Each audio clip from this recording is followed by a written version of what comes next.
This is TechCrunch.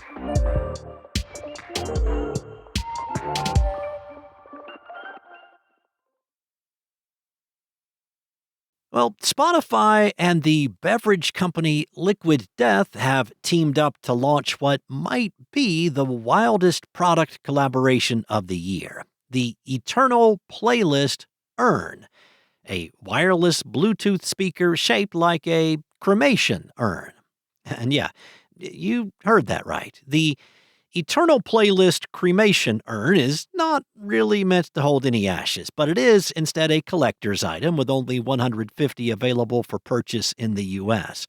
For $495, buyers receive a 7 by 11-inch urn with a Bluetooth speaker built into the lid. And seriously, we are questioning the audio quality since all the tech is crammed into the lid of this tiny urn. Well, according to Spotify, the urn offers the world's first ever music streaming urn, making death a lot less boring. Well, with this product, the idea is that even the dearly departed can keep jamming to their favorite tunes for eternity. Or at least that's the company's joke. The company wrote in a blog post, "Life needs music. So does the afterlife." That's why Spotify has partnered with Liquid Death to create the Eternal Playlist Urn, the world's first wireless speaker designed to bring your music somewhere it's never been before. Now, when you get the urn, you can create your own eternal playlist on Spotify by answering questions like, "What's your eternal vibe?" or "What's your go-to ghost noise?" Spotify will then use your answers and listening history to generate a custom playlist, which syncs directly to the urn's speaker and can be shared with friends and family. While Spotify has not released a branded smart speaker, it partnered with IKEA in 2022 on a portable Bluetooth lamp speaker with Spotify Tap functionality, making this the company's second hardware collaboration with another brand. The company also released CarThing, an in-car entertainment device which was later discontinued. Now, this is not the first time Liquid Death has pushed the limits of extreme marketing.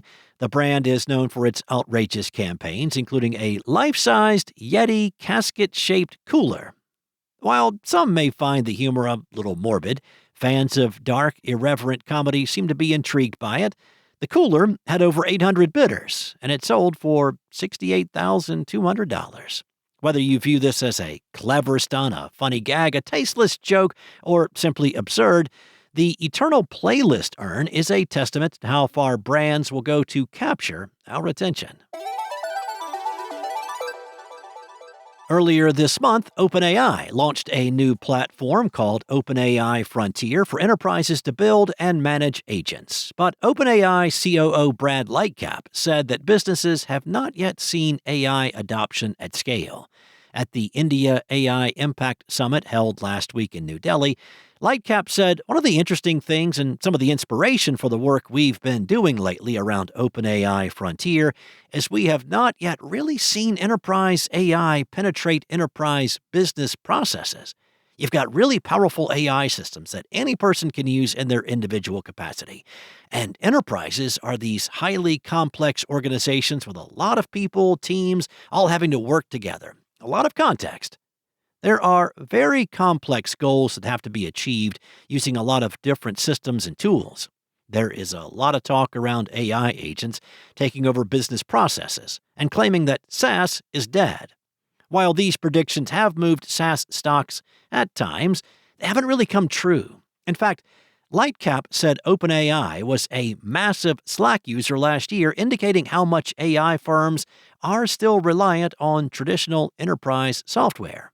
In January, OpenAI CFO Sarah Fryer posted that the company's revenue is on the rise, with the startup ending 2025 with over $20 billion in annualized revenue.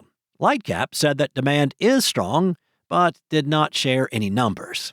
He said, "We almost always find ourselves having to manage too much demand. We are still an organization that is growing, and so there is this global demand factor that we would love to be able to meet, and we are working as best as we can to be able to meet it."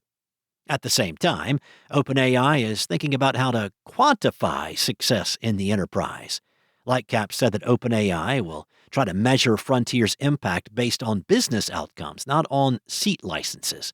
The company hasn't yet shared pricing for Frontier.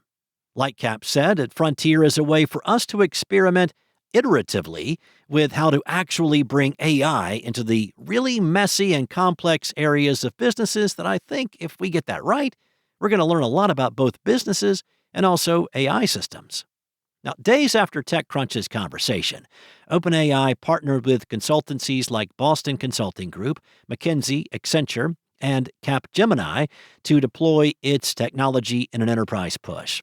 Even rival Anthropic launched plugins for finance, engineering, and design for enterprises to build agents based on Claude.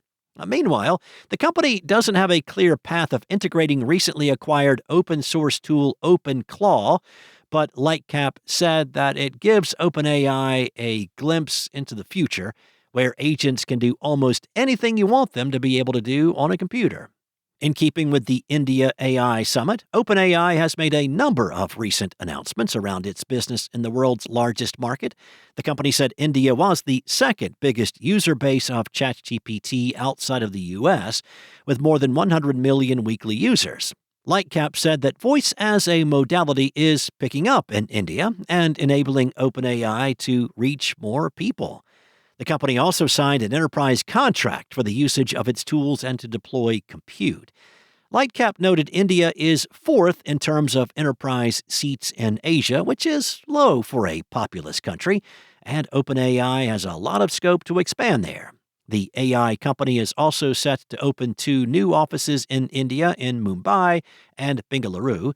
However, these are likely to be sales and go-to-market offices. And when TechCrunch's Ivan Mehta asked Lightcap if these offices would include technical talent, he said, well, never say never.